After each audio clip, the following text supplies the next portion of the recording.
The brain dead criminal, Joe Biden, who the election results show was repudiated by the American people, a resounding defeat. Can't even blame it totally on Kamala Harris, as brain dead as she is as well, and are inarticulate and frankly dishonest. They're both dishonest. Comes out today in the Rose Garden, doesn't congratulate Trump, again suggests, like Kamala Harris did yesterday in her so-called concession speech, which was no concession speech, that Trump won because he violated the Constitution. That's in fact what they're saying by saying that they're going to have a peaceful transfer of power and that they follow the Constitution. Hardly.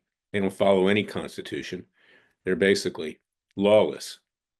But it's, mark my words, what's going to happen.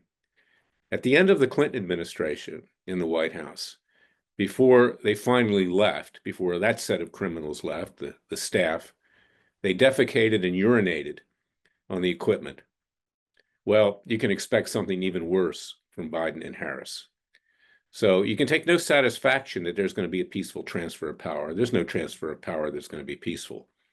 And as I've said, in the next few days, you're going to see the left in the streets. Already, individuals like Bernie Sanders, that self-hating Jew, whose father changed his name, the family's name, to Sanders to hide the fact that they were Jewish, a guy who's a Marxist, is trashing both Biden and Harris and the Democratic Party. Of course, Sanders claims to be an independent for not being leftist and Marxist enough. He is whipping up the hate. Well, there'll be surrogates like him who are going to whip up more hate. So get prepared for what's going on and what will go on with regard to the left. I've said that in the last two podcasts. And then you have to look at the district attorneys and attorneys general in Atlanta, Georgia, and in New York State. Letitia James, New York Attorney General, and Fani Willis, who are not giving up on the prosecution of Donald Trump, even though he's going to be president of the United States. In fact, Fani Willis came out yesterday foaming at the mouth, talking about how she's going to continue to try to harm Donald Trump with her phony prosecution down there and everybody else associated with him. This is what you're dealing with. And then, of course, there are two bar associations in the District of Columbia and in New York who will continue on to try to disbar conservative and Republican activist attorneys.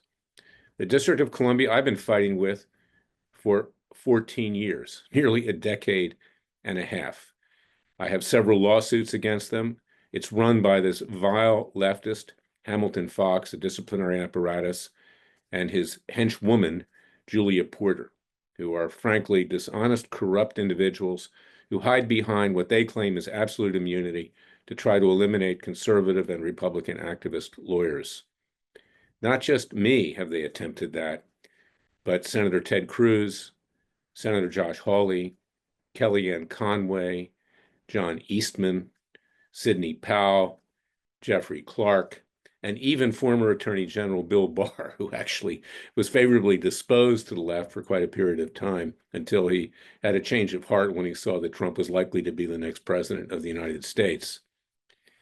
They are doing this because they don't want conservative and Republican activist lawyers to oppose them.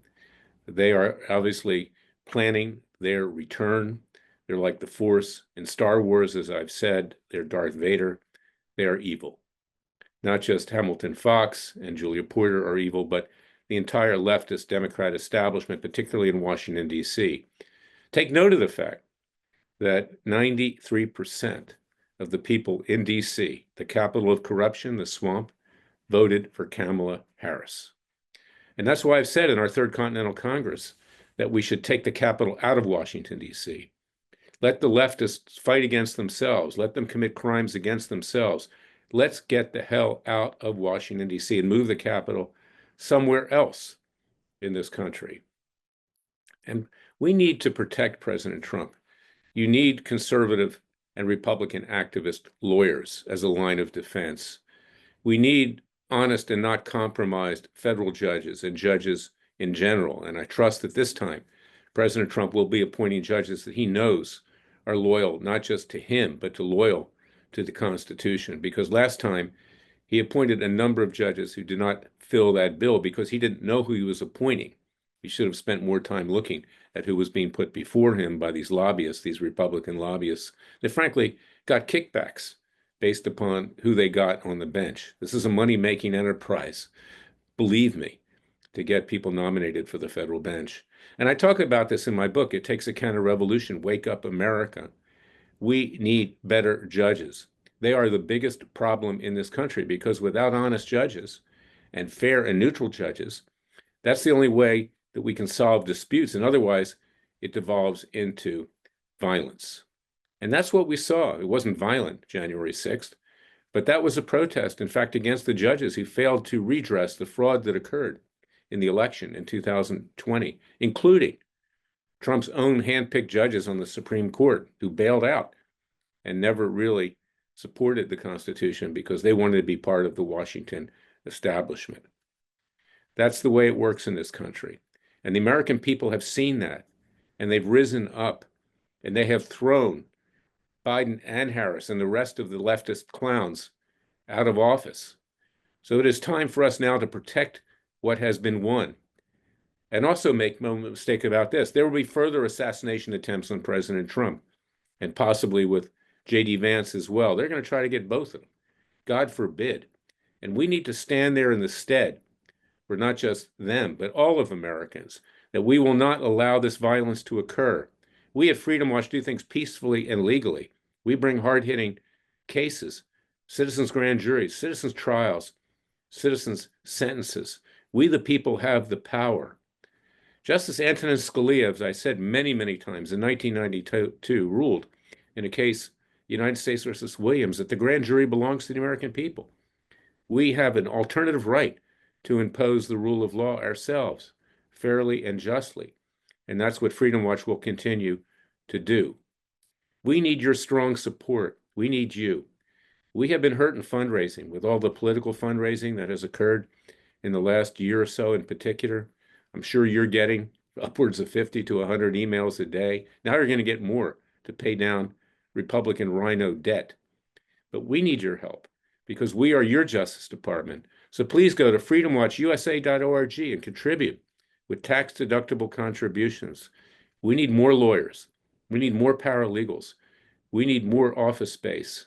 We need more administrative individuals to be able to protect what we have now won at the ballot box. And if we don't, the left will be back like a cancer. Unless you get all of that cancer, it grows back and it will metastasize yet again. So now that we've got them down, the left, peacefully and legally, as I said in the last 2 days, we must crush them. We must crush them so they never rise again. Because like a cancer cell, it will grow back. And now is the time to do it before it's too late. That's my message for today. Go to freedomwatchusa.org, contribute to our cause with tax-deductible contributions, join our Justice League, be brave. We, the American people, have won a great victory, but now we must consolidate it. And already there are those that are willing to tear what we just won down. And there are those out there that will try to eliminate President Trump and Vice President J.D. Vance, and frankly, all of us, you and your loved ones. They want us dead. The left wants us dead. They want total control over this country. No opposition.